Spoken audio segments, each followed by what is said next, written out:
Hello students, मैं आपकी SST की टीचर आदर्श शिक्षा निकेतन हाई स्कूल से। आज हम आपकी एसएसटी में लेसन नंबर 2 ज्योग्राफी का ग्लोब कंप्लीट करेंगे। कल हमने लेसन नंबर 2 ग्लोब में अक्षांश रेखाओं के बारे में पढ़ा था। आज हम देशांतर रेखाओं के बारे में पढ़ेंगे। ठीक है, अब हम देखते हैं। सबसे पहले अक्षांश रेखाओं को एक बार फिर से रिवाइज कर लेते हैं। देखिए, अक्षांश रेखाओं में मैंने आपको बताया था कि विषुवत वृत्त या विषुवत रेखा के समानांतर खींची गई रेखाओं को अक्षांश रेखाएं कहते हैं। ठीक है, अक्षांश रेखाएं कितनी होती है संख्या में? 181। कितनी होती है?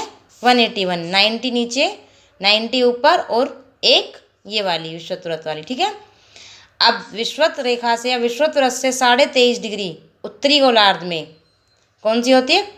कर्क रेखा। विषुवत वृत्त से 66.5 डिग्री उत्तरी गोलार्ध में उत्तर ध्रुव वृत्त।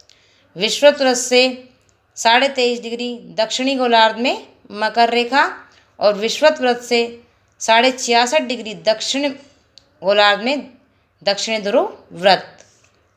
ये हमने 4 रेखाओं के बारे में कल पढ़ा था। ये 4 रेखाएं जो चार अक्षांश रेखाएं जो महत्वपूर्ण हैं। उसके बाद हमने पढ़ा था पृथ्वी के ताप कटिबंध। पृथ्वी के ताप कटिबंध में हम देखते हैं। सबसे पहले देखिए, हमने पढ़ा था कि 23.5 डिग्री कर्क रेखा से और 23.5 डिग्री मकर रेखा तक जो होती है, वहाँ पर सूर्य, वहाँ के जो बीच के सभी अक्षांश हैं, वहाँ पर सूर्य की किरणें वर्ष में एक बार दोपहर में सिर के ठीक ऊपर होती हैं। यानी कि यहाँ से लेकर आपका और यहाँ तक, ये वाला जो एरिया आपका है, यहाँ पर सूर्य की किरणें जो है वर्ष में एक बार सीधी होती हैं। इसलिए इसे क्या कहते हैं? उष्ण कटिबंध। कौन सा क्षेत्र कहते हैं इस क्षेत्र को? उष्ण कटिबंध, क्योंकि यहाँ पर गर्मी ज़्यादा होती है। उसके बाद हमने पढ़ा 23.5 डिग्री मकर रेखा से और दक्षिण ध्रुव वृत्त तक, यानी कि 66.5 डिग्री दक्षिण ध्रुव वृत्त तक और 23.5 डिग्री कर्क रेखा से 66.5 डिग्री उत्तर ध्रुव वृत्त तक, जो ये वाले बीच के 2 एरिया हैं, यहाँ पर जो है सूर्य की किरणें सीधी नहीं पड़ती हैं, तिरछी पड़ती हैं। इसलिए यहाँ पर तापमान जो है वो सामान्य रहता है और इसे क्या कहते हैं? शीतोष्ण कटिबंध, ऊपर भी और नीचे भी। उसके बाद जो आपका बच गया उत्तरी गोलार्ध में उत्तर ध्रुव वृत्त से लेके उत्तरी ध्रुव तक और दक्षिणी गोलार्ध में भी दक्षिण ध्रुव वृत्त से लेके दक्षिणी ध्रुव तक, इसको क्या कहते हैं? शीत कटिबंध। क्यों? क्योंकि यहाँ पर बहुत ज़्यादा ठंड होती है और सूर्य की किरणें क्षितिज से ऊपर नहीं जा पाती हैं, यानी कि इससे ऊपर सूर्य की किरणें यहाँ पे नहीं जा पाती हैं। इसलिए यहाँ पे हमेशा ठंड रहती है और इसे क्या कहते हैं? शीत कटिबंध। ठीक है, अब इसके बाद हम देखते हैं देशांतर रेखाओं के बारे में। देशांतर रेखाएं कहते किसे हैं? उत्तरी ध्रुव और दक्षिणी ध्रुव, ये मैंने आपको बता दिए। तो ध्रुवों से ध्रुवों को मिलाने वाली, यानी कि इस ध्रुव से और इस ध्रुव को मिलाने वाली इस रेखा को क्या कहेंगे? क्या कहेंगे? देशांतर रेखा। क्या कहते हैं? देशांतर रेखा। देशांतर रेखा जो ये वाली 0 डिग्री देशांतर रेखा है, इसको क्या कहते हैं? प्रधान या प्रमुख यौम्योत्तर कहते हैं। 0 डिग्री देशांतर को प्रधान या प्रमुख यौम्योत्तर कहते हैं। अब आती है बात इनकी संख्याओं की। ये जो हैं संख्या में 360 होती हैं, 180 इधर और 180 इधर।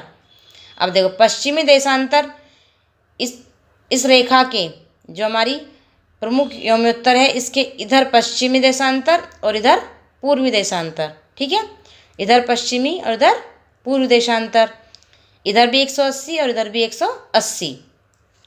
अब जो 180 डिग्री देशांतर रेखा होती है, उसे अंतर्राष्ट्रीय तिथि रेखा कहते हैं। 180 डिग्री देशांतर रेखा को क्या कहते हैं? जो यहाँ पे मिलेगी आपको, यहाँ पे, क्योंकि ये आगे भी है और पीछे भी है, ऐसे फैली हुई चारों तरफ से। तो यहाँ पे जो 180 डिग्री आपकी देशांतर रेखा है, इसको अंतर्राष्ट्रीय तिथि रेखा भी कहते हैं। ठीक है, अब यहाँ पे एक इम्पोर्टेंट बात यह है कि 180 डिग्री पूर्व और 180 डिग्री पश्चिम यौम्योत्तर जो है वो एक ही रेखा पर स्थित है। यानी कि 180 डिग्री जो पूर्व और 180 डिग्री पश्चिम यौम्योत्तर जो मिलेगा आपको, वो एक ही रेखा पर मिलेगा। इसीलिए ये 360 हैं, वरना ये 361 हो जाती, एक ये वाली हो जाती। ठीक है, अब देखते हैं इन जो रेखाओं के जो बीच की दूरी होती है, देशांतरों के जो बीच की दूरी होती है, उन्हें अंशों में मापा जाता है। किस में मापा जाता है? अंश में। और जो इनके बीच की दूरी होती है उसे क्या बोलते हैं? गोरे। क्या बोलते हैं? दो देशांतर रेखाओं के बीच के क्षेत्र को, जो इनके बीच का ये वाला क्षेत्र जो आपको नजर आ रहा है, जैसे यहाँ पे मान लीजिए इसके बाद ये वाली रेखा आती है, तो इसके बीच जो ये वाला क्षेत्र है इसको बोलते हैं गोरे। ठीक है, क्या बोलते हैं? गोरे। अब इसके बाद आता है कि जो आपकी देशांतर रेखाएं हैं उनके बीच की जो दूरी है वो ध्रुवों की तरफ बढ़ने पर घटती जाती है। यानी कि जब हम यहाँ से ध्रुवों की तरफ बढ़ते हैं, चाहे ये वाला ध्रुव उत्तरी ध्रुव हो चाहे दक्षिणी ध्रुव, इनकी जो दूरी होगी वो घटती जाएगी और ध्रुवों पर जाकर शून्य हो जाती है। यहाँ पर सभी रेखाएं मिलेंगी और नीचे भी यहाँ पर मिलेंगी सभी, क्योंकि ये ऐसे बनी हुई हैं इस तरीके से, तो ये सब नीचे भी मिलेंगी और ऊपर भी मिलेंगी। तो इनके जो बीच की दूरी है वो ध्रुवों पर जाते हैं, जैसे जैसे वैसे वैसे घटती जाती है और ध्रुवों पर बिल्कुल शून्य हो जाती है। ध्रुवों पर यानी कि एक साथ मिल जाती हैं इस तरीके से। ठीक है, अब इसके बाद हम आपका देखते हैं, हाँ एक बात और, जो ये देशांतर रेखाएं होती हैं इनसे समय का निर्धारण किया जाता है। यानी जो हम टाइम देखते हैं आज वो इन्हीं से बना है, यानी इन्हीं के तरीके से समय का निर्धारण किया गया है। तो अब देखो देशांतर और समय। समय को मापने का सबसे अच्छा साधन पृथ्वी, चंद्रमा एवं ग्रहों की गति है। सूर्योदय एवं सूर्यास्त प्रतिदिन होता है, अतः स्वाभाविक ही है यह पूरे विश्व में समय निर्धारण का सबसे अच्छा साधन है। स्थानीय समय का अनुमान सूर्य के द्वारा बनने वाली परछाई से लगाया जा सकता है, जो दोपहर में सबसे छोटी एवं सूर्योदय तथा सूर्यास्त के समय सबसे लंबी होती है। ग्रीनिच पर स्थित प्रमुख योम्योत्तर पर सूर्य जिस समय आकाश के सबसे ऊंचे बिंदु पर होगा उस समय योम्योत्तर पर स्थित सभी स्थानों पर दोपहर होगी। चूँकि पृथ्वी जो है वो पश्चिम से पूर्व की ओर, हमारी पृथ्वी जो है वो पश्चिम से पूर्व की ओर घूमती है। किधर घूमती है? पश्चिम से पूर्व की ओर। तो इसलिए जो ग्रीनिच है, ये वाली ग्रीनिच है, इसके पूर्व में जो होंगे देश, यानी इसके जो पूर्व में जो भी देश होंगे वहाँ पे समय ग्रीनिच से आगे चलेगा। हमारी पृथ्वी कैसे घूमती है? पश्चिम से पूर्व, इसलिए। और जो इसके पश्चिम में जो देश होंगे उनका जो समय होगा वो ग्रीनिच से पीछे चलेगा। ठीक है, हमारी पृथ्वी पश्चिम से पूर्व की ओर घूमती है, इसलिए जो ग्रीनिच के पूर्व में है उनका समय ग्रीनिच समय से आगे होगा और जो ग्रीनिच के पश्चिम में है उनका समय ग्रीनिच के समय से पीछे होगा।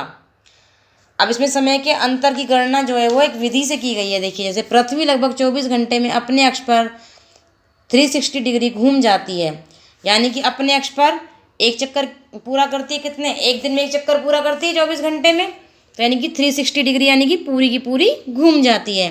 अतः वह 1 घंटे में 15 डिग्री एवं 4 मिनट में 1 डिग्री घूमती है। इस प्रकार जब ग्रीनिच में दोपहर के 12 बजते हैं तब ग्रीनिच से 15 डिग्री पूर्व में समय होगा 15 × 4 = 60 मिनट, अर्थात ग्रीनिच के समय से 1 घंटा आगे, अर्थात वहाँ दोपहर का 1 बजा होगा। लेकिन ग्रीनिच से 15 डिग्री पश्चिम का समय ग्रीनिच समय से 1 घंटा पीछे होगा, यानी वहाँ दोपहर के 11 बजे होंगे। इसी प्रकार जब ग्रीनिच पर दोपहर के 12 बजे होंगे उस समय 180 डिग्री पर मध्य रात्रि होगी। ये देखिए हम कैसे समझते हैं इसको।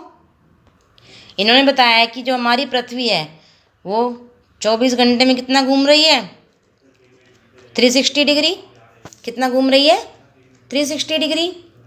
अब 24 घंटे में 360 डिग्री घूम रही है तो 1 घंटे में कितना डिग्री घूमेगी? 360 से 24 को डिवाइड कर देंगे, 24 से 360 को डिवाइड कर देंगे तो कितना है? 15 डिग्री। 1 घंटे में कितनी घूमेगी? 15 डिग्री। अब जब 1 घंटे में 15 डिग्री घूम रही है तो 1 घंटे में कितना डिग्री? 15 डिग्री। 1 घंटे में 15 डिग्री घूम रही है तो 4 मिनट में 1 डिग्री घूमेगी। वो कैसे? 1 घंटे में कितने मिनट होते हैं? 60 मिनट। 60 minute = 15 degree. तो अब हम देखते हैं कि 1 डिग्री कितने मिनट में घूमेगी, निकालने के लिए हम क्या करेंगे? 16 को 15 से डिवाइड कर देंगे तो कितना आया, 4 मिनट। कितना आया, 4 मिनट। यानी कि 1 डिग्री जो है वो 4 मिनट में घूमेगी, 1 डिग्री 4 मिनट में। ठीक है। इसी तरीके से जब उन्होंने कहा कि ग्रीनिच पर कितने बजे होंगे, 12, ग्रीनिच पर कितने बजे होंगे, 12 बजे होंगे, तब ग्रीनिच से 15 डिग्री पूर्व में, अब हमें पता है 15 डिग्री पूर्व में पूछा है इन्होंने ग्रीनिच से। अब ये आपको पता है कि 1 डिग्री में कितने घूमती है, 1 डिग्री कितने मिनट में घूमती है, 4 मिनट में। ठीक है। और पूर्व में है तो इसलिए आगे होगा, ये आपको पता है। तो 15 डिग्री कितने दिन घूमेगी, 15 को 4 से मल्टीप्लाई कर दो, कितना आया, 60 मिनट। अब 60 मिनट में कितने आवर्स होते हैं, 1 आवर, ये आपको पता है, 1 आवर होते हैं 60 मिनट में। ठीक है। तो ग्रीनिच पर जब 12 बजे होंगे तो यहाँ पर कितना टाइम होगा, 15 डिग्री पूर्व में 1 बजा होगा। आया समझ में। इसी तरीके से 15 डिग्री पश्चिम में निकाल लीजिए। जब 1 डिग्री 4 मिनट में घूम रही है, 1 डिग्री कितने मिनट में, 4 मिनट में, तो इन्होंने कहा है 15 डिग्री पश्चिम। अब आपको पता है कि पश्चिम में टाइम जो है वो पीछे होगा। ठीक है। तो जब यहाँ पर 1 घंटा आगे होगा पूर्व में, तो यहाँ पर 1 घंटा पीछे होगा, तो यहाँ पे कितने बजे होंगे, 11। अब इन्होंने कहा है जब ग्रीनिच पर दोपहर के 12 बजे होंगे उस समय 180 डिग्री पर मध्य रात्रि होगी, क्योंकि ग्रीनिच के जो है बिल्कुल जस्ट पीछे आपको मिलेगी 180 डिग्री वाली। तो जब दोपहर के 12 बजे होंगे ग्रीनिच पर, तो उसके जो पीछे होगा 180 डिग्री पे, वहाँ पे क्या होगा, रात होगी।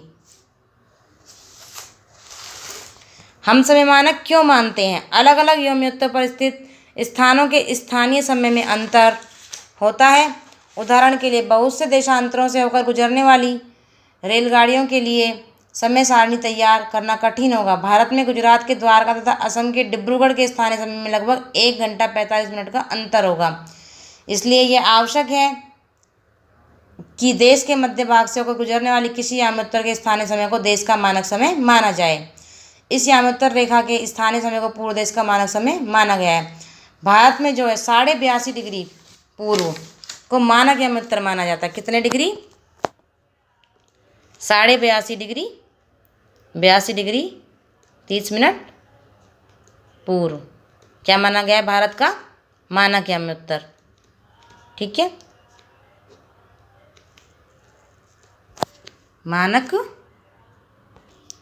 मानक यामोत्तर या मानक समय, जो भारत का मानक समय है वो 82.5 डिग्री पूर्व। ठीक है।